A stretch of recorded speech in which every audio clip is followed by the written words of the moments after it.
परं ब्रह्म दीपं ज्योति जनार्दना दीपो मे हरतु पापं संध्यादीपं नमोऽस्तुते संध्यादीपं नमोऽस्तुते।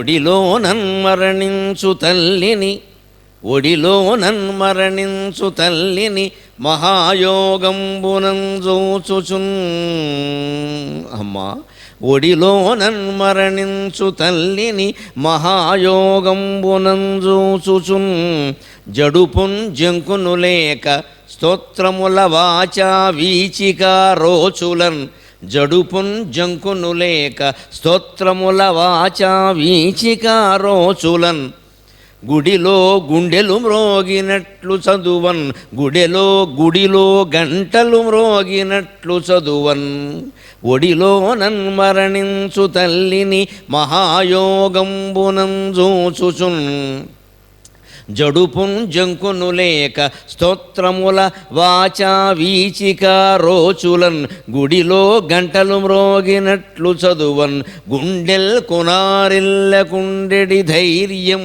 మది గుండెల్ కునారిల్ల కుండెడి ధైర్యం మది నీవు సంగినదియే గుండెల్ కునారిల్ల కుండెడి ధైర్యం మది నీవు సంగినదియే ఈశాన దిగ్గామిని.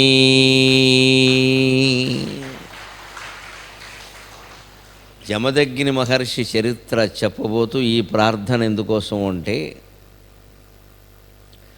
91 సంవత్సరాలు బతికినటువంటి నా తల్లి మామూలుగా ఉండే జీవన క్రమంలో భాగంగానే మరణిస్తే అది నా ఒళ్ళో జరిగితేనే నేను తట్టుకోలేకపోయాను. ఆ తట్టుకోవడానికి మనం కాస్త తప్పించుకుంటాం కదా, ఏదో కావాలంటే కవచం ఏర్పాటు చేసుకుంటాం కదా. అందుకని నేను అప్పుడు శివానంద లహరి, సౌందర్య లహరి, దక్షిణామూర్తి స్తోత్రం, మనీషా పంచకం ఇలాంటివి శివ సంబంధమైనటువంటి అమ్మవారి సంబంధమైన స్తోత్రాలు చదివి దాన్ని తట్టుకోగలిగాను. ఆ చదవడం వాళ్ళకి మంచిది, మనకి గుండె ధైర్యాన్ని ఇస్తుంది. అంచేత నాకు జమదగ్ని మహర్షి చరిత్ర చదివితే ఆశ్చర్యమైంది ఏమిటంటే జీవన క్రమంలో భాగంగా సహజంగా 91 ఏళ్ల తల్లి నా ఒడిలో మరణిస్తేనే నేను తట్టుకోలేకపోయానయ్యా. నువ్వు చెప్పావు మీ అబ్బాయి తల్లిని స్వయంగా చంపాడు, ఆయన చేతిలో సరిపోయింది ఎవడ, నా ఒడిలో సరిపోతే నేను తట్టుకోలేకపోతే ఆయన చేతితో చంపాల్సి వచ్చింది తల్లిని. చేసిందేమీ అంత పెద్ద నేరమో కాదు, ఘోరమో కాదు. అటువంటిది ఒక తండ్రి చెప్పడం ఏమిటి, కొడుకు చంపడం ఏమిటి, అది ఒక ధార్మికమైన చరిత్రగా మిగిలిపోవడం ఏమిటి. ఇప్పటికేది విమర్శలకు గురి కాకుండా ఒక ధార్మికమైనటువంటి ఘట్టంగా మిగిలిపోవడం ఏమిటి, అందులో ఉండే తాత్విక రహస్యం ఏమిటి, తపో రహస్యం ఏమిటి. ఎవరైనా ఏ భర్త అయినా భార్యని చెయ్యని నేరానికి చిన్న విషయానికి నరికేయమని చెబుతాడా? అందులో జమదగ్ని లాంటి మహర్షి ఒకవేళ చెప్పాడే అనుకుందాం, ఆయనకి ఏదైనా కోపం ఉండి లేదా దుర్వ్యసనం ఉండి కొడుకు చేస్తాడా? అందులో అవతార పురుషుడైన పరశురాముడా? అందుకే ఆ చరిత్రలోకి వెళ్ళే ముందు ఈ ప్రార్థన. మామూలుగా సహజ మరణంలో భాగంగానే నా తల్లి నా ఒడిలో చనిపోతే నేను తట్టుకోలేకపోయానయ్యా, కావాలని నువ్వు చెప్పావుట మీ అబ్బాయి చేసేట ఈ సంఘటన ఎలా భరించగలిగారు? అసలు గుండెల్ కొనారెల్ల కుండెడి ధైర్యం అది నీవు సంగినది ఏ ఈశాన దిగ్గామిని అన్నారు. అటువంటి సమయంలో ఎవరికైనా మనబోటిగాళ్ళకు కూడా ఆత్మీయులు ఎవరైనా చనిపోతుంటే దగ్గర ఉండాలంటే చాలా కష్టంగా ఉంటుంది. వాళ్ళు ఏమో దగ్గర ఉండాలని కోరుకుంటారు. కాశీలో పోతే కాశీలో పోవాలి, లేకపోతే కన్న కొడుకు చేతుల్లో పోవాలన్నారు. అలా కోరుకుంటారు వాళ్ళు. కానీ కన్న కొడుకు అలా ఉంటుందా? చాలా బెంగగా ఉండదా? బెంగ నేను ఆ ప్రాణం పోయే ముందు 40 నిమిషాల నుంచి ప్రతి పరిణామాన్ని సూక్ష్మంగా గమనించాను. ఆ గమనించడం వల్ల నాకు కలిగిన ఒక అదృష్టం అండి. మృత్యు అంటే ఆ రోజు నుంచి నాకు భయం లేకుండా పోయింది. నిస్సందేహంగా ఉంటాను హాయిగా. ప్రతి క్షణము నా తల్లిని ఇంచుమించు 5:30 నుంచి 6 గంటల 10 నిమిషాలకు పోయింది. ఆవిడ 40 నిమిషాలు నా ఒళ్ళో పడుకోబెట్టుకుని ఈ స్తోత్రాలు చదువుతూ ఆవిడ ఊపిరిలా తీస్తూ ఉండడం, ఎగదీస్తూ ఉండడం, దిగదీస్తూ ఉండడం, ఆయాస పడుతూ ఉండడం, ఒక్కసారి ఇలా వదిలేయడం, మధ్యలో ఇలా చదవరా అనడం, ఈ పరిణామాలన్నీ చూసిన నాకు చాలా సహజంగా దగ్గరగా మృత్యువును చూడడం వల్ల మృత్యువు అంటే ఉండే భయం పోయింది. సరిగ్గా మనకి జీవితంలో ఎప్పుడు ఏ రకమైన భయం పోవాలన్నా దాన్ని సన్నిహితంగా చూడాలి. మన శాస్త్రమే చెబుతున్న విషయం ఉపనిషత్తుల్లో కూడా ఉంటుంది. బ్రహ్మదేవుడు సృష్టి చేయగానే చుట్టూ నీళ్ళే ఉన్నాయి, పద్మంలో ఆయన ఒక్కడే ఉన్నాడు. కింద పద్మ నాళం ఉంది, ఆ నాళానికి మూలంలో శ్రీమన్నారాయణమూర్తి ఉన్నాడు. కానీ అవి ఆయనకు కనిపించే విషయాలు కావు. చుట్టూ నీళ్లు ఉన్నాయి, నీళ్ల మధ్యలో కమలం ఉంది, కమలంలో ఆయన ఉన్నాడు. ఆయనకి భయం వేసింది ఒకసారి. ఉపనిషత్తులో చెబుతారు, చాందోగ్యోపనిషత్తులో ఆశ్చర్యకరంగా భయం వేసింది బ్రహ్మదేవుడికి. సో అభిభేత్ తస్మాదేకాకీ బిభేతి, సో అభిభేత్ తస్మాదేకాకీ బిభేతి సహాయమీక్షాం చక్రే యన్మదన్యన్నాస్తి కస్మాన్ను బిభేమీతి అని ఉపనిషత్తుల మంత్రాల్లో చెబుతారు. విచిత్రంగా మనిషికి భయం ఎందుకు కలుగుతుందో చెప్పారు, ఎలా పోగొట్టుకోవాలో చెప్పారు. సో అభిభేద్, బ్రహ్మదేవుడు కూడా భయపడ్డాడు. సహా అభిభేద్ తస్మాత్ ఏకాకీ బిభేతి, అందువల్లనే ఒంటరిగా ఉన్నవాళ్ళు భయపడతారు. బ్రహ్మదేవుడు ఎందుకు భయపడ్డాడంటే ఒంటరిగా ఉండబట్టి. పక్కన కొన్ని నలుగురు ఉంటే భయం ఉండేది కాదు. కానీ ఆయన ఏం చేశాట, సహాయమీక్షాం చక్రే, నా భయానికి కారణం ఏమిటి, ఎందుకు నాకు భయం అవుతుంది అని ఇలా చుట్టూ చూశాట. మొత్తం ఈక్షాం చక్రే మొత్తం చూశాట. వెంటనే ఒక ఆలోచన వచ్చింది ఆయనకి. యన్మదన్యన్నాస్తి కస్మాన్ను బిభేమీతి, అసలు మనిషి ఎప్పుడు భయపడాలి, ఇంకొకరు ఎవరైనా ఉంటే వాడేమైనా చేస్తాడేమో అని భయపడాలి. ఎవరూ లేని చోట నేను ఒక్కడనే ఉన్నప్పుడు ఎవరూ లేరు కాబట్టి, ఎవరూ నన్ను చేయగలిగేది ఏమీ లేదు కాబట్టి నేను ఎందుకు భయపడాలి అని భయాన్ని విసర్జించాట ఆయన. ఇది మనం ఒంటరితనాన్ని ఏకాంతంగా మార్చుకోవడం అంటే ఇది. మనకి ఒంటరితనం చెక్కినప్పుడు అదృష్టంగా భావించాలి. ఎవరూ లేరు, అందరూ నన్ను వదిలిపెట్టి వెళ్ళిపోయారు అనుకోకూడదు. వదిలిపెట్టి వెళ్ళిపోవడమే కావాల్సింది. ఎందుకంటే ఎప్పుడైనా అందరినీ వదిలిపెట్టి మనం వెళ్ళిపోవాలి. అప్పుడు ఎవడు కూడా రాడు. ఇక్కడ ఎకంపెనీయింగ్ అనే ఉండదు. ఇక్కడ కంపెనీయే లేదు, ఎకంపెనీ ఎక్కడ. అందరినీ వదిలిపెట్టి మనం వెళ్ళిపోవాలి కాబట్టి బతుకున్న రోజుల్లోనే అందరూ మనని వదిలిపెట్టి వెళ్ళిపోతుంటే మనం ఇంట్లో తాళం వేసుకుని ఉండడానికి సిద్ధంగా ఉండాలి. ఏ పెళ్ళికైనా పెడుతూ మనకు అనారోగ్యం వలనో ఇంకో కారణం వలనో మనం రాకూడని కారణాల వలనో మనం ఒక్కళ్ళని ఇంట్లో ఉండాల్సి వస్తే ఏం పర్వాలేదు, మీరు వెళ్ళండి, నేను ఉంటానని చెప్పాలి. కాపలాగా ఎవరో ఉండాలని ఆశించకూడదు. ఆశిస్తున్నామంటే భయపడుతున్నాం అన్నమాట. అలా 2 రోజులు ఉంటే, 2 రాత్రులు కూడా ఉంటే ఏం జరుగుతుందో గమనిస్తే ఆ భయం పోతుంది. మనం భయపడాల్సిన కారణాలు ఏవి అక్కడ లేవు. అవి ఉంటే అందరూ ఉన్నప్పుడు కూడా ఉన్నాయి, ఇప్పుడు కొత్తగా ఏమీ లేవు. అంచేత భయపడక్కర్లేదు. సరిగ్గా ఇదే జరిగింది. 40 నిమిషాల పాటు నేను ఆ పరిణామాలన్నీ గమనించడం వల్ల ఇలాగే కదా నాకు కూడా జరుగుతుంది, అందరికీ ఇలాగే జరుగుతుంది కదా. మా నాన్నగారు పోయినప్పుడు అలా గమనించే అవకాశం నాకు రాలేదు. ఏదో కంగారు పడి బయటికి తీసుకుని, ఆయన కూడా ఏమిటంటే ఇంట్లో ఉంటే ఎక్కడ ఇల్లు ఖాళీ చేయాల్సి వస్తుందో, కూతురు మా పెద్దకి ఇంట్లో ఉన్నాం అప్పుడు, అందుకని ఏదో ఖాళీ చేయాల్సి వస్తుంది, పిల్లలతో ఇబ్బంది పడతారని తీసుకెళ్ళిపోన్నారని ఆయన తీసుకెళ్ళి ఆయన దూడదొడ్లో పడుకోబెట్టాం. ఆయన కోరిక ప్రకారమే అక్కడ పడుకోబెట్టాం. మరి అంతే, ఆయన అదే చెప్పాడు, అక్కడ పడుకోబెట్టండి, మీకు ఏం తెలియదు అన్నాడు. అంతే అని చెప్పిన ప్రకారం చేసాం. అక్కడ తీసుకెళ్ళాక ప్రాణం పోయింది. ఆ హడావిడిలో పైగా నాకు చాలా చిన్న వయస్సు, 24 ఏళ్ళు 23 ఏళ్ళు మా నాన్నగారు పోయే సమయానికి అది గమనించలేకపోయాను నేను. కానీ ఈవిడ స్వర్గస్థురాలు అయ్యే సమయానికి నాకు 52 ఏళ్ళు ఉన్నాయి, గమనించలేకపోతే అలాగా. అందుకని ధైర్యం తెచ్చుకుని ఏం జరుగుతుంది అసలు మనం చూద్దాం. వైద్యానికి ఏర్పాటు చేసాం. ఆవిడ వెళ్ళింది కింది, కోడలు వెళ్ళింది, వైద్యుడిని తీసుకొచ్చింది, అప్పటికే అయిపోతుంది. ఏం చేస్తాం, ఆ ప్రయత్నం జరిగింది, ఏం ప్రయత్నం లోపం ఏం లేదు. కానీ చూడడం వల్ల మృత్యు అంటే ఉండే భయం పోయింది. ఇలాగే కదా అందరికీ జరుగుతుంది, మామూలే. ఆ లోపు ఏం చేయాలో అది చేద్దాం, అంతేగాని అది రాకుండా ఏదో చేయడం ఏంటి, కుదరదు. ఇలా మామూలు సహజ మరణాన్నే ఇంకోళ్ళకు వస్తే చూడడం తట్టుకోవడమే మాకు కష్టమైపోతే, ఓ మహర్షి ఆవిడ్ని చంపమని నువ్వెలా చెప్పావు? పునంత జాలి లేనివాడు అంటే జమదగ్ని మహర్షి చరిత్ర అంతా జాలే, దయే. మహర్షులంటేనే కరుణ. ఎలా చెప్పావు? ఒకడు చెప్పాను నిజంగా భార్యను చంపిన పాపాత్ముడైతే సప్తఋషుల్లో ఒకడుగా ఉండడు కదా, సాధ్యం కాదు కదా. మనం ఇక్కడ ఫోటో ఎందుకు పెట్టుకుంటాం, దండ ఎందుకు వేసుకుంటాం పని లేక, జైల్లో భార్యం పట్టుకెళ్ళి.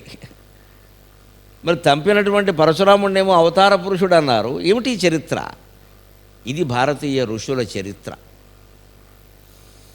మనం సప్తఋషుల చరిత్రల్లో భాగంగా ప్రథమంగా కశ్యప మహర్షి గురించి చెప్పుకున్నాం, అత్రి మహర్షి గురించి చెప్పుకున్నాం, ఇవాళ జమదగ్ని మహర్షి గురించి చెప్పుకుంటాం, రేపు భరద్వాజ మహర్షి, ఎల్లుండి గౌతమ మహర్షి. మిగిలిన వశిష్ఠ విశ్వామిత్రుల గురించి మే నెలలో, విశ్వామిత్రుడి గురించి మండు వేసవిలో చెప్పుకోవడమే బాగుంటుంది, సహజమైన వాతావరణం, అప్పుడు పూర్తి చేసుకుంటాం. ఈ ఋషుల చరిత్రల్లో మనకు గమనించాల్సింది ఏమిటంటేనండి, సాధారణంగా అవతార పురుషుల యొక్క చరిత్రలు, రాముడు కృష్ణుడు మొదలైన అవతార పురుషుల యొక్క చరిత్రలు మనం పరిశీలిస్తే గుణాలే ఎక్కువ కనపడతాయి, దోషాలు కనపడవు. గుణాలే. ఏదైనా చిన్నపాటి దోషంగా మనకు కనిపించిన కవి దాన్ని సమర్థిస్తాడు, ఇందువల్ల జరిగిందండి అంటాడు. ఈ ఋషుల చరిత్రల్లో ఒక వైచిత్రం ఏమిటంటే, వీళ్ళే ఈ చరిత్రలను ఎలాగే రాయమన్నారో, ఎవరైనా వీళ్ళ శిష్యులు యథాతథంగా రాశారో తెలియదు, దేనికి ఏ వ్యాఖ్యానము లేకుండా సీసీ కెమెరా అందించినట్టుగా ఋషుల చరిత్రలు అందించేశారు. సీసీ కెమెరాకి ఏం వ్యాఖ్యానం ఉండదుగా, అది అలాగే అందించేశారు. ఏం జరిగిందో అదే, ఇంక వ్యాఖ్యానం కూడా వద్దు, ఎలాగైనా అర్థం చేసుకోండి, మేము ఎలా బతికాం అంతే, మీరు ఎలా బతకాలో నిర్ణయించుకోండి. మేము బతికినట్టే బతకమని వాళ్ళు అనలేదు, మేము బతికినట్టు బతకద్దు అని అనలేదు. కానీ ఒక గొప్ప మాట ఋషులు చెప్పారు మనకి, వేద పండితులు చదువుతుంటే మీరు వింటూ ఉంటారు అప్పుడప్పుడు. యాన్యనవద్యాని కర్మాణి తాని సేవితవ్యాని, యాన్యస్మాకం సుచరితాని తాని సేవితవ్యాని నో ఇతరాణి, యాన్యనవద్యాని కర్మాణి తాని సేవితవ్యాని నో ఇతరాణి. ఏవి మేము మంచి పనులు చేసిన ఉన్నాయో అవి మీరు చేయండి, మేము చేసిన చెడ్డ పనులు ఏమైనా ఉంటే మీకు చెడ్డ పని అనిపిస్తే, మీకు అందులో రహస్యం తెలియకపోతే వదిలేయండి ఆ విషయాన్ని, అంతేగాని ఆ పని మీరు చేయకండి. మా నాన్న చెప్పాడు, నేను మా అమ్మని చంపాను కదా అని మీరు చంపేయకండి అని చెప్పాడు. తల్లిని చంపిన ప్రతివాడు పరశురాముని చెప్పి సమర్థించుకోకూడదు, భార్యను నరికేమన్న ప్రతివాడునేమో జమదగ్ని చెప్పి సమర్థించుకోకూడదు చెప్పారు వాళ్ళు స్పష్టంగా. మేము ఎందుకు చేసామో మీకు తెలియదు. ఒకవేళ మేము చెడ్డ చేసామని మీకు అనిపిస్తే వదిలేయండి ఆ విషయాన్ని, మీరు ఎందుకు చేయడం, చెడ్డని చెబుతున్నారుగా మీరే, మేము చెడ్డ వాళ్ళని వదిలేయండి, మాకు దండలేని సన్మానాలు చేయమని మేము అనలేదే, మేము వాస్తవం చెబుతున్నాం. అది మీకు అర్థమైతే దాన్ని అర్థం చేసుకోండి, లేకపోతే ఆ విషయం వదిలేయండి. ఇంత నిజాయితీ అవతార పురుషుల్లో కూడా ఉండదండి, ఒక్క ఋషి మండలిలో తప్ప మరొకరికి నిజాయితీ ఉండదు. అంటే ఋషుల కథల గురించి చెప్పుకునేటప్పుడు మనకి లోపాలుగా కనిపించే విషయాలు కూడా నిష్కర్షగానే చెప్పుకుంటాం. వారు చెప్పమనే చెప్పారు, నువ్వేమీ దాచాల్సిన పని లేదబ్బాయి, ఏ పరిస్థితుల్లో జరిగిందో చెప్పాలి, అంతేకాదు ఏం జరిగిందో సంపూర్ణంగా చెప్పాలి. జమదగ్ని మహర్షి చంపమన్న మాట నిజమే, పరశురాముడు చంపిన మాట నిజమే. నేను చెప్పినట్టు చేసేవయ్యా, నీకేం వరం కావాలో కోరుకుంటే మా అమ్మను బతికించమని కోరాడు. మరి అదేమిటి, ఈయన బతికించాడు. నిజంగా ఏదైనా తల్లి మీద కోపంతో చంపుంటే బతికించమని కోరడే. ఒకవేళ ఆయన కోరిన భార్య మీద కోపంతోనో అనుమానంతోనో ఆయన చంపేమనంటే బతికించడే. పోయింది చాలదా అనుకుంటాడు, మళ్ళీ నువ్వేమిట్రా అంటాడు. ఆయన వెంటనే బతికించాడు. పైగా బ్రహ్మాండమైన వరం కోరావు, నేను కోరుకునేది అదే అన్నాడు. భార్య తిరిగి బతకాలని ఆయన కోరుకుంటే చంపమండం ఎందుకంటే పని లేక అక్కడ ఉంటుంది రహస్యం. ఈ చంపమండం ఏమిటి, కోరుకోవడం ఏమిటి, తిరిగి బతికించడం ఏమిటి, మన కథ వింటే పూర్తిగా వినాలి, పూర్తిగా నమ్మాలి. మరి ఒకటి నమ్మి ఒకటి నమ్మనంటే అలాగా. చాలామంది విమర్శించే వాళ్ళు ఏం చేస్తారంటే, హిందూ పురాణాల గురించి మాట్లాడే విమర్శలు చేసేవాళ్ళు చంపిన మాట నమ్ముతారు, తిరిగి బతికిన మాట నమ్మరండి. అది సాధ్యం కాదు, నీకు సాధ్యం కాదు, వాళ్ళకి సాధ్యం. దానికి చాలా ధైర్యం ఉండాలి. చావడానికి ధైర్యం అక్కర్లేదు, కానీ చంపడానికి చాలా ధైర్యం ఉండాలి. ఆత్మహత్య వేరు, హత్య వేరు. హత్యకి చాలా ధైర్యం ఉండాలి. ఆత్మహత్యకి ఏముంది, సీలింగ్ ఫ్యాను కుర్చీ ఉంటే చాలు. ఈ మధ్య ఒక కుర్చీ కాదు 3 కుర్చీలు ఉండాలని చూశాను చోట నేను. 3 అయితే కానీ సరిపోతుంది ఎత్తు, అంతకంటే ఏం అక్కర్లేదు. ఇక్కడ మనాడు పేపర్లో వస్తుంది మహానుభావుడు అయితే, లేదా మామూలు వాడు అయితే రాదు. దానికి పెద్ద ధైర్యం అక్కర్లేదు, బతకడానికి ధైర్యం కావాలి. కానీ చంపడానికి చాలా ధైర్యం కావాలండి, బతకడానికి మించిన ధైర్యం కావాలి చంపాలంటే. అలాగని రౌడీని సమర్థిస్తావా, అంతకులను సమర్థిస్తావా, అది సమస్య కాదు అక్కడ. అందుకే ఋషుల కథలను వినేటప్పుడు మనం అద్దం లాంటి హృదయంతో వినాలి. పలక మీద ముందే అనేక రకాల అక్షరాలు వ్యాఖ్యానాలు రాసేసుకుని పాఠం చెప్పమని అడగకూడదు. అలా అయితే మేస్టర్ ఏం చెప్పలేడు. తుడి చేసిన పలక పట్టుకెడితేనే అక్షరాలు రాయిస్తాడు ఆయన. అద్దం లాంటి మనస్సుతో వినాలి. ముందే మనం వాటి గురించి ఏవో అభిప్రాయాలు వ్యతిరేకంగా కానీ అనుకూలంగా కానీ మూఢభక్తితో కానీ వైరభక్తితో కానీ ఏర్పాటు చేసుకుని చెప్పకూడదు, ఏర్పాటు చేసుకుని వినకూడదు. స్పష్టంగా స్వచ్ఛంగా అద్దం తుడి చేసిన అద్దం ఎలా ఉంటుందో అలా మన మనస్సు పెట్టుకుని వినాలి. అలాగే మనం చరిత్రను చెప్పుకుందాం. ముందు మన సంప్రదాయం ప్రకారం ఋషి ప్రార్థన చేసుకుని రంగంలోకి ప్రవేశిద్దాం. దండకమండలంబులను ధారుణినంతయునేలినారు, దండకమండలంబులను ధారుణినంతయునేలినారు, కోదండధరాధినాథులు పదమ్ముల వ్రాలగా చూచి చూడనట్లుండిరి. దండకమండలంబులను ధారుణినంతయునేలినారు, కోదండధరాధినాథులు పదమ్ముల వ్రాలగా చూచి చూడనట్లుండిరి. వారి కంటెను మహోన్నతులు ఈ జగమందు గల్గిరే, వారి కంటెను మహోన్నతులు ఈ జగమందు కల్గిరే. గుండెలు కొండలు తవ్వుటెందులకు, కొండలు త్రవ్వుటెందులకు, గుప్పెడు గుండెను పట్టు కొమ్మికన్. ఇది ఋషి ప్రార్థన. భగవంతుడు నాకు ఎప్పుడో అవధానంలో ఎవరో అడిగితే చెప్పే అవకాశంలో ఈ పద్యం చెప్పాను నేను. ఎందుకు వచ్చిందో ఆశువుగా ఆ పద్యం నోటి వెంట కానీ నాకు ఋషులు అనగానే ఈ పద్యమే గుర్తొస్తుంది. కేవలం దండం, కేవలం కమండలం ధరించి ఉన్న వాళ్ళ దగ్గరికి మహారాజులు, చక్రవర్తులు, ధరాధిపతులు, పాదుషాలు వచ్చి పాదాభివందనం చేయడమా? ఏముంది వీళ్ళ దగ్గర? గోచికూట తప్ప ఆస్తులేం లేవే. కనీసం ఎవరైనా ఆస్తి ఇస్తే హరిశ్చంద్ర నాటకంలో విశ్వామిత్రుడు చెప్పినట్టుగా దాచుకోనంగా మాకు పెట్టా బేడయా కొంప గోడియా అంటాడు ఆయన. నీవు దానం అడిగావు కదయ్యా, ఏదో ఏనుగు మీద రత్నం వేసరాలి, అంత ఎత్తు డబ్బు కావాలి, ఈ డబ్బు ఇప్పుడే పట్టుకెళ్ళమంటాడు పాపం హరిశ్చంద్రుడు. నేను ఎందుకు వచ్చిన గొడవని, ఈ విస్తానది ఇచ్చేయడం మంచిది కదా అంటే ఆయన అంటాడు, నువ్వు ఇస్తావయ్యా, నువ్వు మహారాజువి, మీకు ఏమైనా మాకు ఉండడానికి ఏమైనా కొంప గోడా పెట్టా బేడా అంటాడు. తెలుగు మాటలన్నీ వాడేశారు బలిజేపల్లి వారు, జాతీయాలు. మాకేమైనా కొంప గోడా ఏముంది, పెట్టా బేడా ఏముంది దాచుకోవడానికి? అటువంటి ఋషి జీవనం. పైగా వాళ్ళు ఏది అడిగితే అది వెంటనే ఇచ్చేయడం ఏమిటి వీళ్ళు? పైగా వాళ్ళు ఎవరు వీళ్ళకి ఓట్లు వేసిన వాళ్ళు కాదు. మనకు మన వాళ్ళు ఇస్తున్నారంటే మనం ఓట్లు వేస్తున్నాం, వేయకపోతే ఇస్తారేంటి? వేస్తామనే నమ్మకంతో. పైగా మేము ఇచ్చాం కదా ఓటేయండి అని ఉత్తరాలు కూడా రాస్తున్నారు. నమశివాయ. ఇచ్చిన వాళ్ళు ఓటైపోతే కుదురుతుందని ఉత్తరాలు రాస్తున్నారు. అది మరి రాజ్యాంగం బ్రహ్మాండంగా ఉంది, అన్నీ స్పష్టంగానే తెలిసిపోతున్నాయి. రుచుల చరిత్రల కంటే స్పష్టంగా ఉన్నాయి ఇవి. అంటే ఏంటి, ఇచ్చింది ఎందుకు అర్థమైపోయింది కదా. మరి రూపాయి ఇచ్చినవాడు, 1000 రూపాయలు ఇచ్చినవాడు నాకు ఓటేస్తావో వైవా అని బెదిరిస్తూ ఉంటే, అఖండమైన మహాసామ్రాజ్యాన్ని అడిగితే ధారపోసిన హరిశ్చంద్రుడు విశ్వామిత్రుడిని బెదిరించకపోగా ఆయనకు రాజ్యం ఇచ్చి ఈయన అడవులకు వెళ్ళిపోయాడు. అది భారతదేశ చరిత్ర, అది భారతదేశ చరిత్ర. మనం కోరుకోవలసింది అటువంటి రాజకీయం. ఎప్పుడు వచ్చినా మంచిదే, ఎప్పుడూ రాకపోయినా మంచిదే, కనీసం ఒక కలగా అలా మిగిలిపోయినా మంచిదే. అది చాలా మంచి కల. అటువంటి రాజ్యాలు రావాలి, అటువంటి రాజులు రావాలి, అటువంటి రాజకీయం రావాలి. త్యాగాన్ని, ఋషిత్వాన్ని గౌరవించే రాజకీయం రావాలి. మీ త్యాగం ముందు మేమెంతండి, ఈ బోడి సామ్రాజ్యం అంతా మీరు తీసుకుంటే ఇప్పుడే ఇచ్చేస్తా అనే స్థితిలో ఉండాలి రాజు.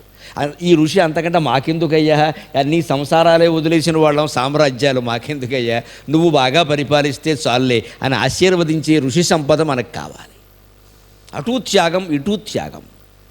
ఇవాళ అటూ భోగం, ఇటూ భోగం, ఇటూ స్వార్థం, అటూ స్వార్థం. యతీశ్వరులు, నాయకులు, స్వామీజీలు, తత్వ గురువులు ఎంతమంది ఉన్నా వీళ్ళ స్వార్థాలు వీళ్ళవి, వీళ్ళని ఆశ్రయించి వాళ్ళ స్వార్థాలు వాళ్ళవి. అందరికీ గుణపాఠం కోసం మనం సప్తఋషుల చరిత్రలు చెబుతున్నాం. మొహమాటం ఏం లేదు ఈ విషయంలో. గుణపాఠం నేర్పడానికి చెబుతున్నాం. రాజెలా ఉండాలి, ఋషిలా ఉండాలి. జమదగ్ని మహర్షి ఆశ్చర్యకరంగా రాజుల అమ్మాయిని పెళ్లి. జమదగ్ని మహర్షి తండ్రి రుచీకుడు, ఆయన భార్య సత్యవతి రాజులమ్మాయి. అప్పట్లో కులాంతరాలు జరిగేవి, కంగారు పడకండి. ఆ కులాంతరం జరిగిన వెంటనే ఆ వృత్తినే వారు స్వీకరించేవారు. రాజులమ్మాయి బ్రాహ్మణ ఆయన్ని ఋషికుమారుణ్ణి చేసుకుంటే ఆవిడ ఋషిపత్నిగానే ఉండేది, ఇక క్షత్రియత్వం అనేది ఉండదు. అందుకు అంగీకారం అయితేనే జరిగేది. అంటే జమదగ్ని తల్లిదండ్రులు రుచీకుడు, సత్యవతి. ఈ రుచీకుడు భృగు మహర్షి వంశంలో పుట్టాడు. భృగు మహర్షి గురించి మీరు అక్కడక్కడ వినుంటారు. మహాతపస్సంపన్నుడు, కానీ కొంచెం కోపిష్టి. ఆ భార్గవ వంశంలో పుట్టిన వాళ్ళందరికీ ఆ కోపం వచ్చేసింది. శుక్రాచార్యుడు, పరశురాముడు, వీళ్ళందరూ భృగు మహర్షి వంశంలో వాళ్ళు. పరశురాముడు తండ్రే కదా జమదగ్ని, జమదగ్ని తండ్రి రుచీకుడు, ఆయన భృగు మహర్షి వంశంలో పుట్టాడు. అంచేత వంశంలో మూలపురుషులైన వాళ్ళకి ఏ లక్షణాలు ఉంటాయో అవి కొంచెం కొనసాగే అవకాశాలు బాగా ఉన్నాయి. అందుకని పెద్దవాళ్ళు ఆ లక్షణాలు మార్చుకోవాలి. నా లక్షణం ఇంతే, నేను మారను అనొద్దు. అది మనవాళ్ళకి, ముని మనవాళ్ళకి వచ్చేసే అవకాశాలు ఉన్నాయి. ఏమన్నా అంటే సమర్థించుకుంటాడు, మా తాతగారు ఇంతేనని అంటాడు. మా తాతగారికి కొంచెం కోపం ఉంటే ఉండొచ్చు. ఆయన 100 ఎకరాలు సంపాదించాడు, వీడు 100 ఎకరాలు ఆర్పాడు. ఆ విషయం చెప్పడం, కోపం ఒకటి వచ్చింది వీడికి, తాతగారి లక్షణం. మరి ఆయన సంపాదించింది వచ్చిందే, మరి అది ఉండాలి కదా. కోపం ఎందుకు వచ్చింది, లేదా నువ్వు ప్యాకెట్ ఎందుకు ఆడుతున్నావు అంటే మా తాత ఆడాడు అంటాడు. మీ తాత సంపాదించింది చాలా ఉంది, మరి నువ్వు సంపాదించావా అది చెప్పడం. మరి ఇది వస్తే అది రావాలి కదా. కానీ పెద్దవాళ్ళే తెలుసుకోవాల్సిన విషయం ఏంటంటే వాళ్ళలో ఏమన్నా కొన్ని లక్షణాలు ఉంటే అవి కొడుకు రాకపోయినా మనవడికి వచ్చేస్తాయండి, మనవరాలకు వచ్చేస్తాయండి. అంచేది అవి పోగొట్టుకోవాలి. భృగు మహర్షి నుంచి ఉంది ఇది, ఈ తిక్క. ఏదైనా చిన్నది జరిగినా తట్టుకోలేకపోవడం, వెంటనే శపించడం. అంచేది ఆ వంశంలో వాళ్ళకి వచ్చింది, రానియండి పర్వాలా. దానివల్ల చాలా వరకు లోక కళ్యాణమే జరిగింది. వారికి ఏమైనా నష్టం జరిగిందేమో కానీ భృగు మహర్షి వంశంలో ఉండేటువంటి వాళ్ళ కోపం వల్ల లోకానికి కళ్యాణమే జరిగింది. వారికి ఏదో నష్టం జరగచ్చు, అది వేరే విషయం, దానికి వారు సిద్ధపడ్డారు. భృగు మహర్షి వంటి మహర్షుల వంశంలో పుట్టినవాడు రుచీకుడు. ఆయన సత్యవతీదేవిని వివాహం చేసుకున్నాడు. సత్యవతి ఎవరయ్యా అంటే గాధి మహారాజు కుమార్తె. గాధి కుశికుని యొక్క వంశంలో జన్మించాడు. కుశికుడనే మహారాజు వంశంలో పుట్టారు. దాన్ని కౌశిక వంశం అంటారు, కుశికుడనే పేరు మీద. ఆ గాధి కుమారుడే గాధేయుడు విశ్వామిత్రుడు. అంచేత జమదగ్ని తల్లి సత్యవతి స్వయంగా విశ్వామిత్రునికి అక్కగారు, తోడబుట్టువులిద్దరూ కూడా. విశ్వామిత్రుడు అక్కగారే సత్యవతి. జమదగ్ని తండ్రి రుచీకుడు విశ్వామిత్రుడికి బావగారు. అంచేత జమదగ్నే విశ్వామిత్రుడికి మేనల్లుడు, పరశురాముడు విశ్వామిత్రుడికి మేనల్లుడు కొడుకు. విశ్వామిత్రుడు అంత సీనియర్ ఆర్టిస్ట్, తక్కువవాడు కదా. గాయత్రి మంత్రాన్ని కనిపెట్టిన మహానుభావుడు, దాన్ని దర్శించిన మహానుభావుడు. కృతయుగం నుంచి ఉన్నాడు, త్రేతాయుగంలో ఉన్నాడు, ద్వాపర యుగంలో కూడా కనపడతాడు. కృష్ణుని దర్శించిన వాళ్ళలో ఆయన ఉన్నాడు. అంత సుదీర్ఘకాలం యుగాల తరబడి జీవించారు వాళ్ళు. ప్రాణాయామం కారణంగా, తపస్సు కారణంగా. ఈవేళ ఆశ్చర్యకరంగా ఉండొచ్చు, కానీ ఆవేళ ఏమీ ఆశ్చర్యకరం కాదు. అటువంటి రుచీకుడు గాధి మహారాజు కుమార్తె అయిన సత్యవతిని ఎందుకు చేసుకున్నాడు, కులాంతర వివాహాలు ఎందుకు జరిగేవి ఆ కాలంలో? ఆ మహర్షులు చిన్నప్పటి నుంచి తపస్సు చేయడం కారణంగా వాళ్ళు దివ్య దృష్టితో వాళ్ళకి తగిన కన్యని వాళ్ళే వెతుక్కునేవారు. వాళ్ళకి తగిన కన్యను వాళ్ళు వెతుక్కునేవారు. ఇప్పటికీ మనకి వివాహాల్లో ఒక సంప్రదాయం ఉంటుంది, మనం అక్కడ కూర్చుని గమనిస్తే తెలుస్తుంది. పెళ్లికి ముందు రిసెప్షన్ చేసేసి 8ంటికి ఇద్దరిని కూర్చోపెట్టేసి అందరూ అక్షంతలేసి ఎవడ దారిని వాడు వెళ్ళిపోయాక 2:30కో 3:30కో దేవరా తప్పదురా అనుకుంటూ అటు తల్లిదండ్రి ఇటు తల్లిదండ్రి వచ్చి పెళ్లి చేస్తే ఏం తెలియదు, నిద్రమోహాలతో ఉంటాం అందరం. ఇప్పుడు జరుగుతున్న భాగవతాలు అవే. కానీ వివాహ సమయంలో కూడా మనం ఉండి కాస్త ఏం చదువుతున్నారో వింటే అంత మరీ అర్థం కాని సంస్కృతం ఏం కాదండి. అది మనం ఏదో అంటాం కానీ మామూలుగా వింటే తెలుస్తుందండి. మదర్థం కన్యామృణేధ్వం అంటారు. నా కోసం కన్యను వెతికి పట్టుకురండి అని 4 బ్రాహ్మణులు పిలిపించి దక్షిణ ఇస్తారు. అప్పటికే ఆడపడుచు లాంఛనాలు సహా అన్నీ మాట్లాడేసుకున్నాం, బ్యాండ్ మేడం సహా మాట్లాడేసాం. ఇప్పుడు ఇంకా వెతికి పట్టుకురండి, ఇది డ్యాన్స్ కార్యక్రమం. కానీ పూర్వం ఎలా జరిగేది అంటే ఆ కన్యని వెతకడం దగ్గర మొదలయ్యేది ఋతువు, అప్పగింతలతో ముగిసేది. ఇదంతా ఓ ఏడాది ప్రక్రియ. దాన్నంతా ఓ చోట ఓ తతంగంగా చేర్చారు. మనం అంతా ఓ చోట చెబుతున్న వాళ్ళని మనకి వింటే ఆశ్చర్యంగా ఉంటుంది. మదర్థం కన్యామృణీధ్వం, నా కోసం ఒక మంచి అమ్మాయిని వెతికి తీసుకురండి అని 4 బ్రాహ్మణులు కానీ 4 స్నేహితులు కానీ ఇచ్చి పంపిస్తారు. పైగా అక్కడ ఖచ్చితంగా బాబు ఆయన చేతిలో తమలపాకులు పెట్టి రూపాయి బిళ్ళ పెట్టండి. రూపాయి బిళ్ళ అంటే టీఏ డిఏలు, రూపాయికి టీఏ వస్తుందా డిఏ వస్తుందా, టీ కూడా రాదు ఈ రోజుల్లో, అంతే ఇస్తారు. ఏదో ఇవ్వాలని తతంగం అయిపోయింది అంతా. కానీ ఇదివరకు ఖర్చులే ఇచ్చేవారు. వెండి రూపాయి బిళ్ళ, వెండి రూపాయి సరిపోయేది, వెతికేవారు. ఋషులకు కన్య ఎవరు వెతుకుతారండి? ఆయన తపస్సు ఏమిటి? ఋషికుడు జమదగ్ని తండ్రి మహాతపస్వి. ఆయన 25-30 ఏళ్ళకే బ్రహ్మాండమైన తపస్సు చేయడు. ఆ రోజుల్లో బ్రహ్మచర్యం అంటే తపస్సే. అర్థం చూసుకోరండి వాళ్ళు, బ్రహ్మచారులు ఎవరు అర్థం చూసుకోరు. తపస్సు కాకపోతే ఏమిటది? అద్దం చూసుకోరు, తల దువ్వుకోరు. ఎలా ఉంటే అలాగే ఉంటుంది జుట్టు. ఎందుకంటే తల దువ్వుకొని హెయిర్ స్టైల్ మొదలు పెడితే ఇంకా చదువు మీద ఉండదు, ఇంకా మళ్ళీ సెల్ఫీలు ఫోటోలే. ఇంకా అద్దం చూసుకోరా, తపస్సు కాదా? విద్య అంటే విద్యే. గౌతమ మహర్షి కథలో చెప్పుకుంటా ఉదంకుడు అనే శిష్యుడి గురించి. అపూర్వమైన శిష్యుడు, అటువంటి బ్రహ్మచారి ఉండడు అసలు. ఆయనకి శ్రీకృష్ణుడిని శపించే శక్తి కూడా వచ్చేసి శ్రీకృష్ణుడు గడగళ్ళాడాడు ఆయన శాపం ఇస్తాడేమో అని. గౌతమ శిష్యుడు శపిస్తాడేమో అని శ్రీకృష్ణుడు గడగళ్ళాడాడు. అంతటి తపశ్శక్తి సంపన్నుడు, కేవలం బ్రహ్మచారి, విద్యార్థి. అంత శక్తి ఆయనకి ఎవరు వెతుకుతారు? అటువంటి వాళ్ళ కన్యని. అందుకని ఋషికుడు ఎవరినో అడిగితే మా వల్ల కాదండి, మీరే వెతుక్కోండి. ఆయన చూశాడు, గాది మహారాజు ఇంట్లో పుట్టింది నా కోసం సత్యవతి, ఆ అమ్మాయి అయితేనే నాకు సరిపోతుంది. వెళ్ళి అక్కడ అడగాలనుకున్నాను. సరిగ్గా ఇది ఆశ్చర్యకరం ఏం కాదు, రామకృష్ణ పరమహంస జీవితంలో కూడా ఇదే జరిగింది. ఆయనకి 25 ఏళ్ల వయస్సు, ఆ అమ్మాయికి 5 ఏళ్ల వయస్సు శారదాదేవికి. ఇద్దరికి 18 ఏళ్ళు తేడా ఉంది. 23 ఏళ్ళు వయస్సు ఈయనకి, ఆవిడకి 5 ఏళ్ల వయస్సు. ఈయనకి సంబంధాలు చూస్తున్నారు పరమహంసకి 23 ఏళ్ల వయస్సులో. ఈయన నవ్వుకుంటున్నాడు, వద్దని చెప్పట్లేదు. 5-6 సంబంధాలు అయ్యాక వాళ్ళ అమ్మకి చెప్పాడు, మీరు అనవసరంగా ఛార్జీలు పాడు చేసుకోకండి, అటు ఇటు వెళ్ళి మీరు ఎవరిని వెతికినా వాళ్ళు ఉండరు, లాభం లేదు, కాపురాలు జరిగేవి కాదు. ఇది నా కోసం పుట్టింది ఒక అమ్మాయి, రామచంద్ర చటోపాధ్యాయ అని ఉన్నాడు, వారింటికి వెళ్ళండి, 5 ఏళ్ల అమ్మాయి, అనండి వెతుక్కోండి. 5 ఏళ్ల అమ్మాయి నీకెందుకు వెళ్ళవాయా అని చెప్పాడే. అంతే. తపస్సులు అలాగే ఉంటాయి.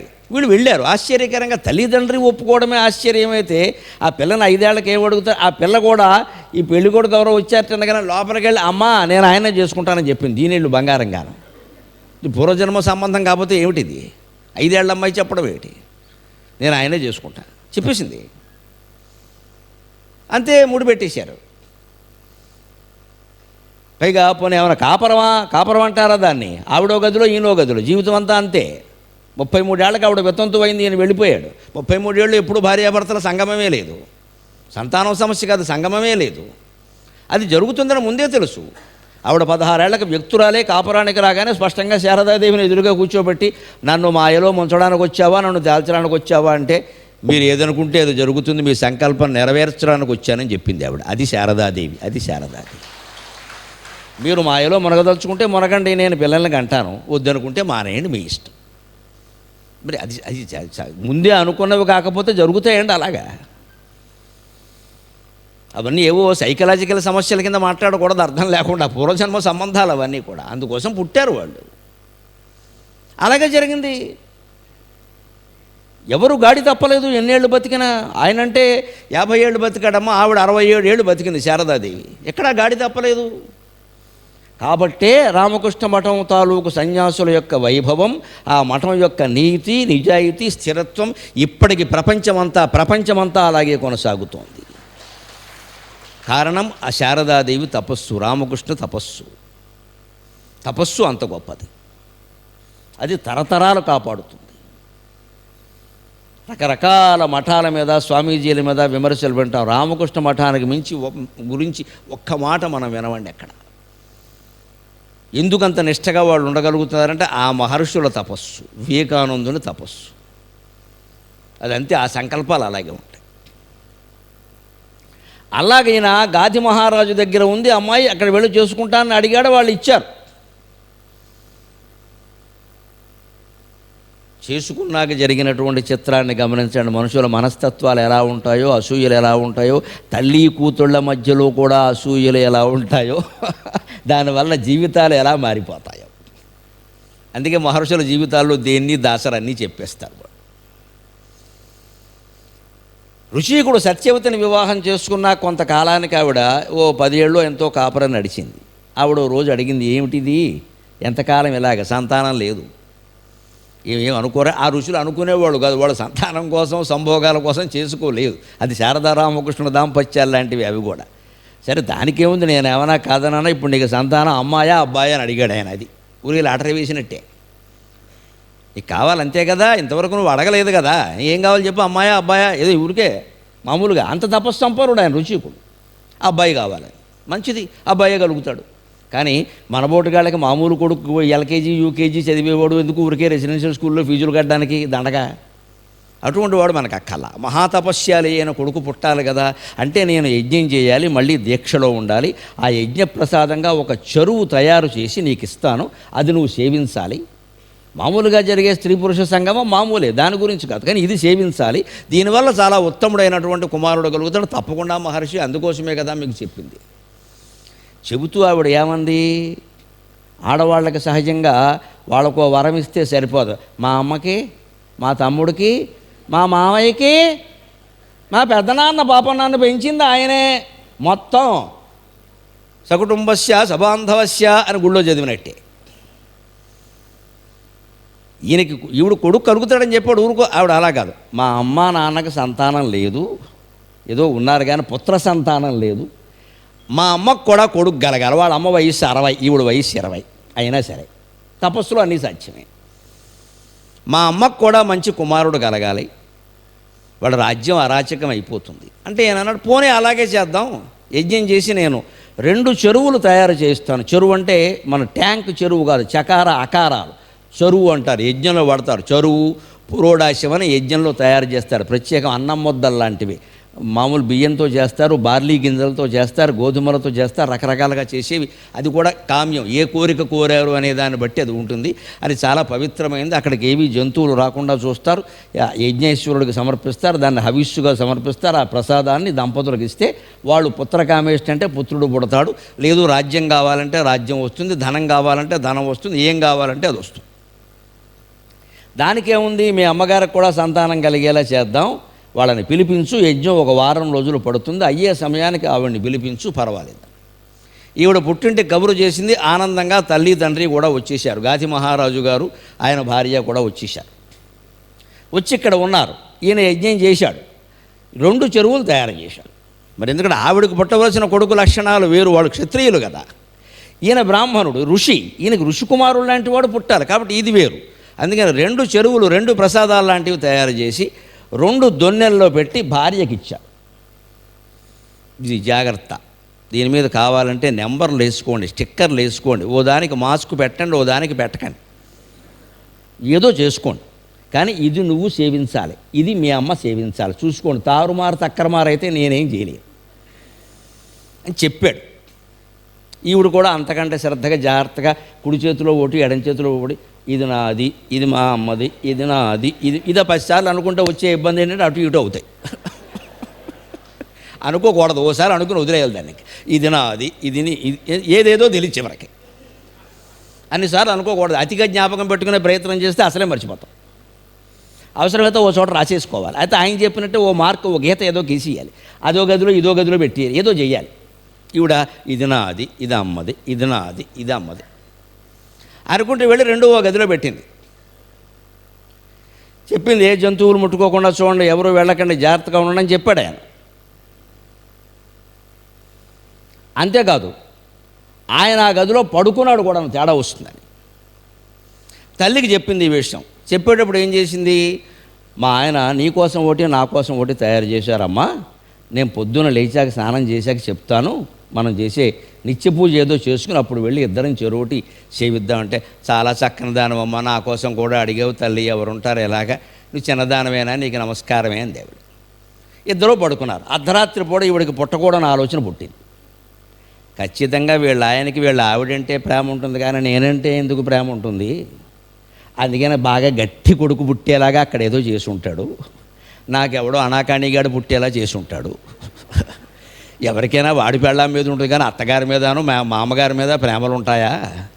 ఖచ్చితంగా భార్య అడిగింది కాబట్టి ఆవిడికి ఏదో బ్రహ్మాండమైన వాడు, దెబ్బకి మళ్ళీ ఎన్నిక కూడా పని లేకుండా ఏకంగా రాజ్యసభ సభ్యుడే ప్రధానమంత్రి అయిపోయేవాడు ఆవిడికి పుట్టేస్తాడు.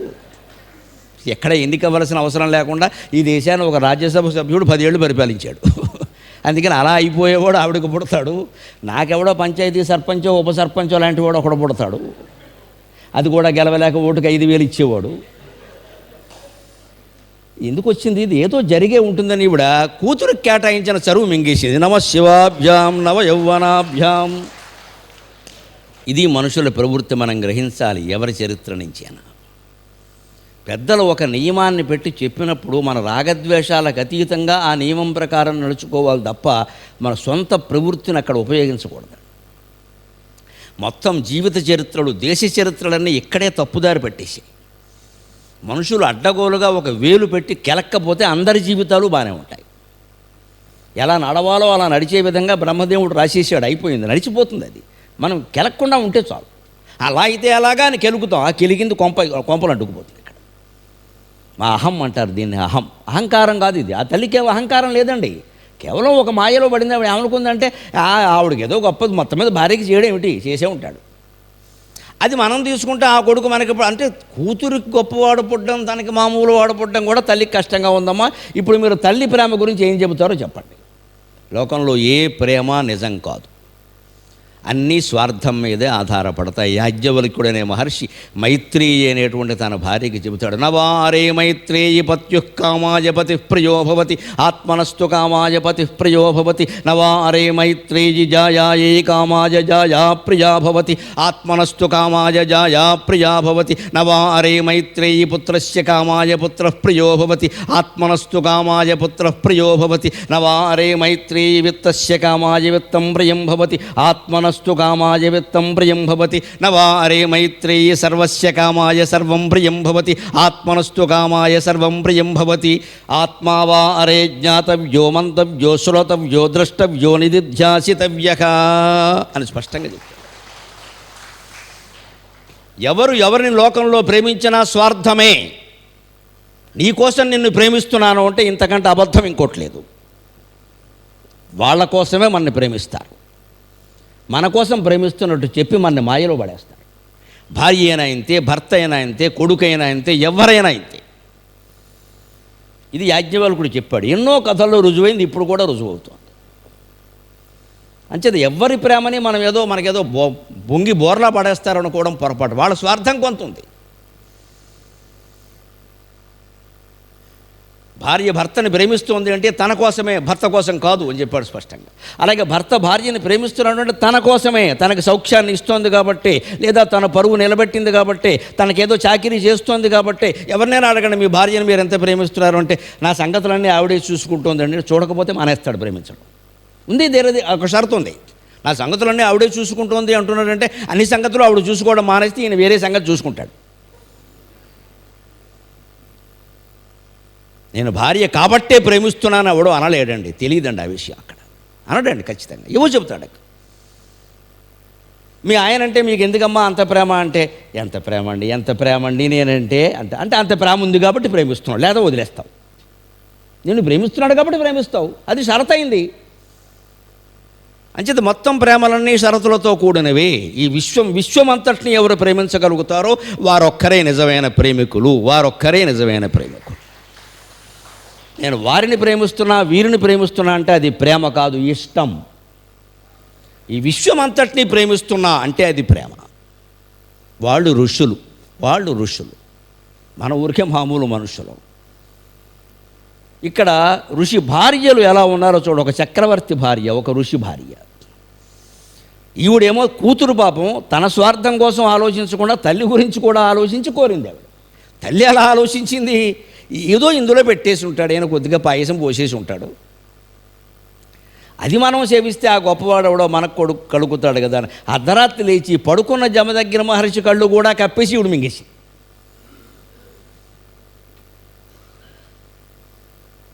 ఆయన ఊరుకున్నాడు. విచిత్ర మహర్షులు ఎలా ఉంటారు అంటే, ఆయన రుచిక మహర్షులు ఎలా ఉంటారు అంటే, వాళ్ళు ఒక కంటితో చూస్తారు, అదే జరగాల్సి ఉందన్నమాట కానీ అనుకుంటారు. వాళ్ళు పట్టించుకోరండి. ఆయన అక్కడ పడుకున్నది ఎందుకు జరగకుండా ఉన్నారు, మాత్రం తెలియదు. చూశాడు, ఒక కంటితో చూశాడు కానీ ఏది రాసి ఉందో అది జరుగుతుంది, మనం చెప్పినట్టు జరుగుతుంది. అదే అహంకారం లేకపోవడం అంటే. ఆయన వదిలేసాడు విషయాన్ని. వెంటనే లేచి కుక్కను కొట్టినట్టు అత్తగారిని కొట్టలేదు. మరి కొట్టచ్చు కదా, కుక్క వచ్చిందని, కుక్క బుద్ధే కదా ఇది. అదే మహర్షికి మామూలు మనిషికి తేడా. ఆయన ఏమనుకున్నాడో చూశాడు, మంచం నుంచి కిందగా పడుకునేది. అయ్యో బాబు, మనుషులు ఈ అమాయకురాలు తల్లికి తనంటే ప్రేమ అనుకుంటుంది, ఆవిడ స్వార్థం ఆవిడ చూసుకుంటుంది. ఓ పాఠం అయితే కానీ తెలియదు లేడు, వదిలేశాడు. ఇది ఈ వదిలేయడం మహర్షిత్వం, పట్టుకుని వేళ్లాడడం మానవత్వం. మనిషి ఎక్కడ దెబ్బతింటాడు అంటే ఆ పట్టుకున్న ఆ పడిన చోటే ఉంటాడు, పడిన చోటే ఉండి అది పట్టుకు వేలాడతాడు. ఎక్కడ పడితే అక్కడ ఉండేవాడు దేవుడు, ఎక్కడ పడితే అక్కడే ఉండేవాడు మనిషి. తేడా అది. దేవుడు ఎక్కడ పడితే అక్కడ ఉంటాడు, మనం ఎక్కడ పడితే అక్కడే ఉండిపోతాం. ఇలా అక్కడి నుంచి వాడే జీవుడు. అంచేది ఋషికుడు దేవుడు, వాళ్ళ అత్తగారు జీవుడు, అంతే. ఆవిడకి ఆ దృష్టి పడిపోయింది అలాగా. పొద్దున్న లేచాక పొరపాటు తెలిసింది. ఈవిడ గుర్తుంది కదా మరి ఏమిటో, అయ్యో అయ్యో ఈ మామూలు సేవించాక అయ్యో ఎలా జరిగింది అంటే కర్మఫలం తప్పదు, సత్యవతి అనుభవించి తీరాల్సిందే. నేను వాళ్ళు క్షత్రియులు కదా అని రాజ్యాన్ని పరిపాలించేవాడికి పౌరుషం పరాక్రమం అన్నీ ఉండాలి. మనకి మళ్ళీ పప్పు నెయ్యి వేసుకుని దీన్ని శాంతాకారం భుజగశయనం అంటే కుదరదు. అక్కడ ఆయుధం పట్టుకోవాలి క్షత్రియుడు. క్షతాత్రాయితేతి క్షత్రియ అన్నారు. గాయాన్ని చూడనివాడు, రక్తాన్ని చూడనివాడు, హింసకు సిద్ధంగా లేనివాడు క్షత్రియుడు కాలేడు. రాజ్యాన్ని పరిపాలించలేడు, ఇంట్లో ఉండి తపస్సు చేసుకోమని కావాలంటే. కానీ క్షత్రియుల పని అది కాదు కదా, రాజ్యపాలన చేయాలి కదా, శత్రువుని ఎదుర్కోవాలి కదా. ఈయన అహింసతో ఉంటే శత్రువు ఉంటాడా? వాడు వచ్చి దండయాత్ర చేస్తున్నాడు, వాడి కత్తితోనే జవాబు చెప్పాలి. కత్తితో వాడు వస్తే కాజాలు పట్టుకుని మనం పెడితే అలాగా కుదరదండి. అందుకని వాళ్ళకి మహాపరాక్రమవంతుడు చండశాసనుడు, అవసరమైతే క్రూరంగా ఉండగలిగిన వాడు కూడా పుట్టేలా తత్సంబంధమైన అగ్నిమంత్రాలన్నీ చదివి నేను చరువు వ్రేల్చాను, అది నువ్వు మింగేవు.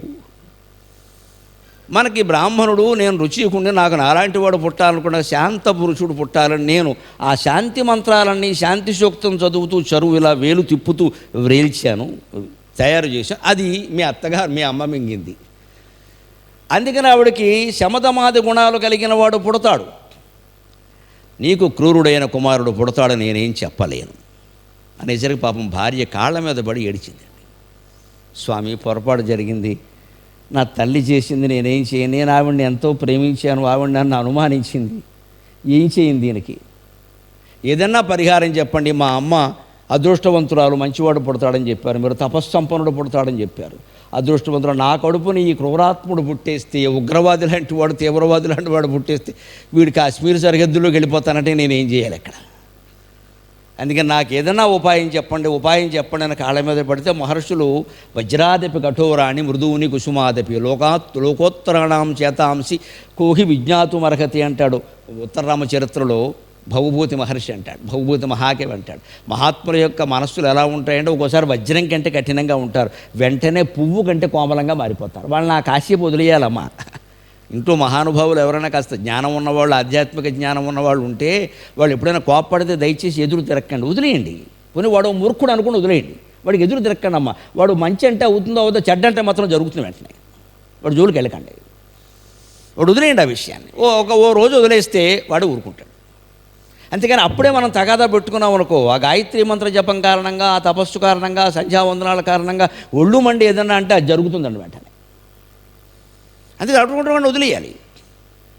అదే వజ్రాదపి కఠోర. కాసేపు ఆగితే వాళ్ళే అనుకుంటారు, ఈ సమయంలో ఇంత కోపం అవసరమా, అనవసరంగా చూపించాను నేను, ఇంత మంత్రజపం చేసేవాడికి కోపం ఇవ్వడం, వాళ్ళే తెలుసుకుంటారు. ఇంత మంత్రజపం చేస్తున్నావు, బుద్ధి ఎలా ఉందని నువ్వు అన్నావు అనుకో, కుక్క అవుతూ ఉంటాడు, అవుతావు అంతే.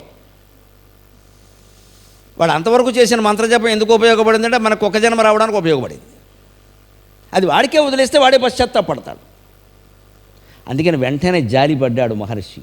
ఆవిడ ప్రార్థించింది, ఏం అనలేదు, ప్రార్థించింది. అప్పుడు అన్నాడు, పోన్లే నా తపశ్శక్తి అంతా ఉపయోగించి ఒక్క తరం వాయిదా వేస్తున్నా, నీ కడుపును తపస్సంపన్నుడే పుడతాడు, కానీ వాడికి మాత్రం క్రూరుడైన వాడు పుడతాడు, నేను చేయవలసింది ఏమీ లేదు. ఇంకా ఆ తపస్సంపన్నుడే జమదగ్ని, ఆ పరమహింస ప్రవృత్తి కలిగిన వాడే పరశురాముడు.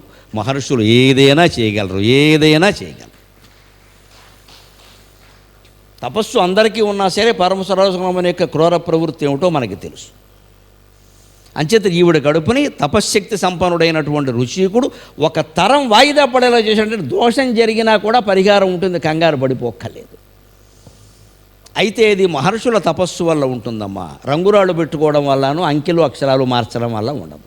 అలాంటి అజ్ఞానంలో పడకూడదు, తపశ్శక్తి వల్ల ఉంటుంది. ఏదైనా మన జాతకంలో దోషం ఉంది, లేకపోతే ఏదో జరుగుతుంది, ఏదో ఇది ఉందిట ఎవరో చెప్పారు అని అంటే వెంటనే చేయవలసింది ఒకటే, మీరు నేను ఎప్పటి నుంచో చెబుతున్న మాటే మళ్ళీ చెబుతున్నా.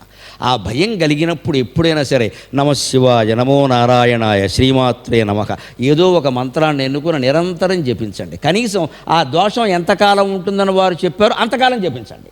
ఆ దోషం మిమ్మల్ని ముట్టుకుంటే నాది పూచి జరుగుతుంది ఖచ్చితంగా. నేను అనుభవించే చెబుతున్నాను మీకు. నాకు ఏ భయం, ఏ భీతి దేనివల్ల కలిగినా సరే నేను అదే జపం చేస్తాను. కిందటి సంవత్సరం కన్యారాశి లెక్క నాది. ఆదాయం 2, వ్యయం 11. మొత్తం అయిపోయినట్టేనా? ఉగాది నాడు చూసా నేను, ఆ రోజే చూస్తాను, మళ్ళీ చూడండి ఇంకా జాతకం. మీకు మళ్ళీ ఒక సంవత్సరానికి ఒకసారి చూసుకుని ఒక ప్లానింగ్ చేసుకుంటే సరిపోతుంది. ఆ ప్రణాళిక ప్రకారం వెళ్ళిపోవాలి. ఇంక మళ్ళీ వార ఫలాలు చూడడం అనేది ఏమిటంటే అష్టమ శని, దినఫలాలు చూడడం అనేది ఏలినాడు శని. చూడకూడదు ఇంకా అవి. ఇంకా ప్రతిక్షణం చూసుకుంటూ కూర్చుంటావా? నేను చూశాను ఆదాయం 2, వ్యయం 11. దాన్ని మనం మార్చలేము.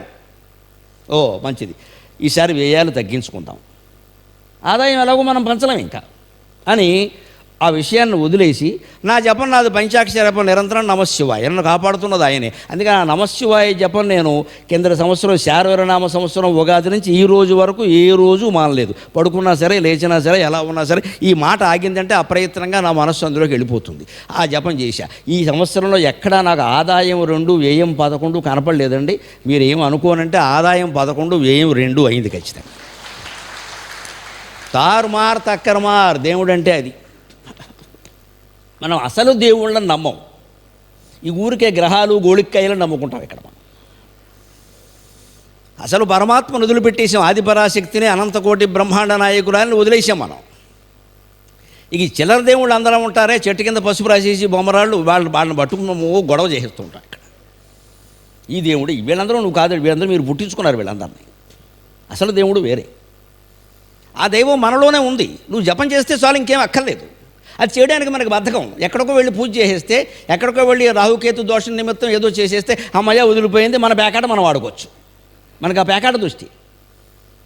అందుకని నువ్వు పేకాట మానేసి జపం చేయవే అంటే నచ్చదో. పేకాట ఆడినా సరే నీకు మేలు జరగాలంటే గురువుకి పూజ చేయంటే గురువుకి పూజ చేస్తాడు, గురువు దగ్గరే కూర్చొని పేకాడతాడు గురుగ్రహానికి. లేకపోతే ఎవడో బ్రాహ్మడికి డబ్బులు ఇచ్చి పూజ చేయిస్తాడు. ఈ దరిద్రం అంతా ఎందుకు వస్తుంది? మొత్తం ఈ దౌర్భాగ్యం అంటే మన బలహీనత కారణంగా. అది మనం చెయ్యలేమా? మీకోసం ఎవరో చెయ్యాలా? మీరు చేయలేరా? మీరు మనుషులు కదా, మీకేం అధికారం లేదా? ఒకడిచ్చేది ఏమిటండి మనకి అధికారం? మంత్రజపం చేయడానికి మొహమాటం లేకుండా చెబుతున్నా, స్త్రీ పురుష సంబంధం లేకుండా, కులభేదం లేకుండా అందరికీ అధికారం ఉంది. అందరికీ అధికారం ఉంది. అందరూ చేయండి, అందరూ చేయండి. కొన్ని మంత్రాలు ప్రత్యేకమైన బీజాక్షరాలు ఉన్నవి, గురువుల దగ్గర ఉపదేశం తీసుకోవాలి. నేను చెప్పిన మంత్రాలకు ఏం అవసరం లేదు. నమ శివాయ, నమో నారాయణాయ, శ్రీమాత్రే నమః. అఖిలాండ కోటి బ్రహ్మాండాల్లో సమస్త జీవరాశి చేయొచ్చు. చెయ్యగలిగితే జంతువులు కూడా చేయొచ్చు. ఈ జపం చెయ్యలేవు, అంతే తేడా. చేయగలిగితే చేయొచ్చు, దీనికి ఏం అక్కర్లేదు. అంత సులభమైంది హిందూ ధార్మిక వ్యవస్థ. మనం వదిలేసాం దాన్ని. వారికి ఉంది మాకు లేదని కొందరు, మాకున్నది వారికి లేదు. ఈ దెబ్బలట్లే సరిపోయి ఉన్నదేదో చెయ్యం మనం. అందుకని సరిగ్గా ఆయన తపశ్శక్తి ఉపయోగించి ఒక తరం తప్పించాడండి ఆ గ్రహస్థితిని. ఇంతకంటే ఏమిటండి? ఆయన ఏమి ఆ యజ్ఞేశ్వరుడికి ఎవరికి జపమేం చేయలేదు. ఆయన మామూలుగా చేసేది చేశాడు. ఆ తపశ్శక్తితో ఒక్క మాట, ఇంత బాధపడుతున్నావు కాబట్టి నీకు ఒక తరం తప్పుతుంది. నీకు పుట్టేవాడు పర్వాలేదు, అంత క్రూరుడు కాదు. ఆయన కొంచెం కోపంతోనే ఉంటాడు, కానీ పర్వాలేదు, పుడతాడు. ఆయనకు పుట్టినవాడు మాత్రం హింసా ప్రవృత్తితో ఉంటాడు. అది బహుశా విధి నిర్ణయం అయి ఉంటుంది. అందుకే ఇలా జరిగింది. ఇది నేను దానికి చేయగలిగింది ఏమి లేదు. ఆవిడ అంతటితో సంతోషించి ఊరుకు. అలాగే తారుమారైనా కూడా కర్మఫలం అనుభవించవలసినటువంటి కారణంగా జమదగ్ని మహర్షి ఋషికునికి సత్యవతికి జన్మించాడు. ఆ 3వ తరం వాడు కొంచెం క్రూర ప్రవృత్తితో ఉంటాడు అనబట్టే జమదగ్ని కుమారుడైన పరశురాముడు చిన్నదానికి కూడా పెద్ద కోపాన్ని పెంచుకుని మొత్తం వంశాలన్నింటినీ నాశనం చేసేటువంటి ప్రయత్నం చేశాడు. దానివల్ల వచ్చిన తీవ్రవాదాలు, ఉగ్రవాదాలు, ప్రభావాలు చాలా చాలా ఉన్నాయి. తర్వాత అవి సందర్భం వచ్చినప్పుడు చెప్పుకో.